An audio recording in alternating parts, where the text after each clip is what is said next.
Tere ilusat päeva ja tervitame teid siin Ülemiste keskuses, mis on reaalsus kviitungite maailmas tänapäeval Eestis, aga ka mujal maailmas ja mis võiks olla lahendus e-kviitungi näol. Sellest saamegi täna teada. Ja üks inimene, kes on lähenenud e-kviitungi lahendustele täiesti teise nurga alt, on loomulikult üks eestvedajatest. E-kviitungi eestvedaja Omnivast teeme aplausi Pille Muni. Ole hea, Pille! Ja tervitused ka minu poolt, et mul on hea meel näha, et e-kviitungi teema sedavõrd paljudele korda läheb.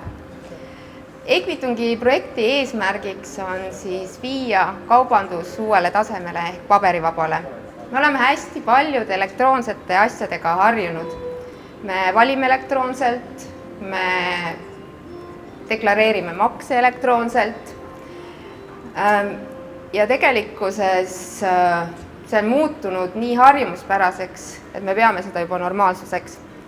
Paljud meist on unistanud, et ka paberivaba kaubandus võiks olla tulevikus normaalsus. Rääkides e-kviitungi projektist, siis see on selline laiapõhjaline ühiskondlik projekt ja alguse on ta saanud tegelikult 2010 aasta ITL ja pankade vahelisest koostööst. Praeguseks juhtivaks partneriks on sellel Omniva ja tegelikult mul on hea meel öeldes, et kui vaadates tagasi sellisele ajaloole, siis läbi nende 6 aasta on kaasamõtlejaid olnud väga palju, neid ei ole mitte 10, vaid 100. Ja minu suured tänusõnud neile kõigile. Ja kõige sellisemaks olulisemaks koostööpartneriteks 2 viimase aasta jooksul on siis olnud Trinidad Consulting, IKT demokeskus, Helesinine, Telia Eesti, Audente. Ma väga loodan, et kedagi ära ei unustanud ja Tripledev on siis kogu selle portaali arendustöö teinud.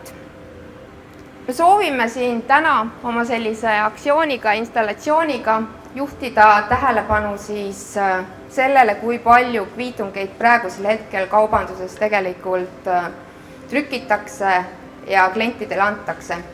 5, 4, 3, 2, 1 ja tõmme.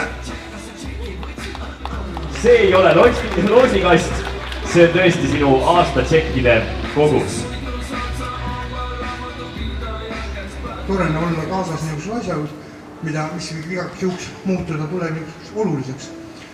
Ja see olulisus tuli väga kiiresti, sest juba novembris alustasime siis mobiilse rahakoti arendamist lõppkliendile ja kviitung on täna seal üks kõige olulisemad instrumente, mis tuleb pärast makset online ja millel on peal ka kõik kliendikaardi soodustused ja muud asjad. Nii et väga oluline projekt meil täna.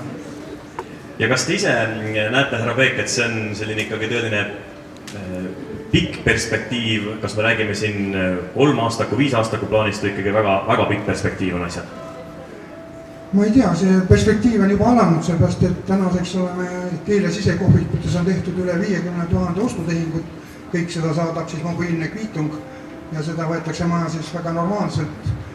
Ja ma arvan, et ta saab olema mobiilse makse üks kõige olulisemaid komponente, sest täna, kui klient tahab saada mingi just teenuseristust, peab minema ta ITB-sse tegema mingisuguse väljatrüki, aga nüüd on ta online olemas, ta saab kasutada mitmeid aastaid, saab vaadata sealt oma garantiitalongi, kutsuda välja garantiitalongi, tootejuhendi ja veel mõningaid lisafunktsioone. Nii et ma arvan, see on päris unikaalne ja ainulaadne lahendus täna üldse turul.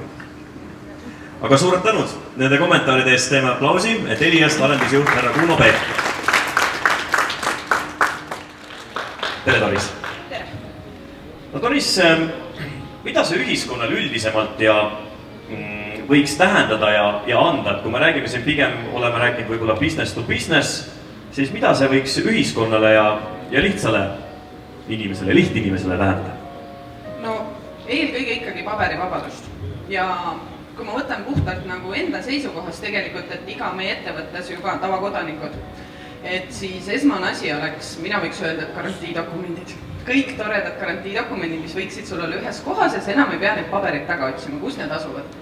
Et tõesti paberimajanduse lihtsustumine nii ettevõtjatel raamatupidamise seisukohast, pluss siis tavakodanikul garantii säilimise, oma kulude jälgimise ja kõik lihtsalt ühes kohas, ilma et nad oleksid sul erinevates portaalides teenusepõhiselt kuidagi kellegiga seotud. Mida sa näed järgneva, ütleme, kui nüüd aastast 2016 see sügis see avaneb, kus sa näed, et me võiksime olla 2 aasta pärast? Kas me räägime siin juba, kas on numbrid, mida sa võid välja öelda, mida sa ise tunned või arvad? Kas see läheb kohe massidesse, on see midagi sellist nagu ID-kaart võiks olla või ta võib sellise aeglase minekuga olla? Mis enda tunnetus on, kui palju kommenteerida võid? Numbreid öelda ei oska. See on kindlasti nagu see raske koht, et hakata seda numbrites panema, aga ma tahaks võttes jälle puhtalt nagu isikliku vaate ja seisukoha pealt on see, tahaks näha, et see võiks olla sama normaalne asi tegelikult, nagu täna meile näiteks digiretsept on. Et ma ei tule selle pealegi, et ma vajan seda paberit siit kassast kaasa pean võtma, kas või juba selle sama rohelise mõtteviisi pärast, et mida ma teda sinna esimese prügikastini ikka vean. Aga suured tänud nende ideede ja mõtete eest, teeme aplausi ja suured tänud Doris Põld, IKT teemakeskuse juhatuse liige. Tere ka minu poolt. Eelkõige annab see võimaluse kaupmehele viia nii-öelda järelteenindus täiesti uuele tasemele, ehk siis võimalik klienti elektroonselt järelteenindada. Et loomulikult sellise süsteemi saaks luua ka iga kaupmees ise individuaalselt, aga see oleks nagu suhteliselt kallis, eriti väiksematele ettevõtetele ja selle ülalpidamine, jookse ülalpidamine, arendamine on kallis, aga Omniva pakub seda valmis lahendusena, mille siis meie oleme lindestanud oma tarkvaraga vajuta nuppu ja kasuta.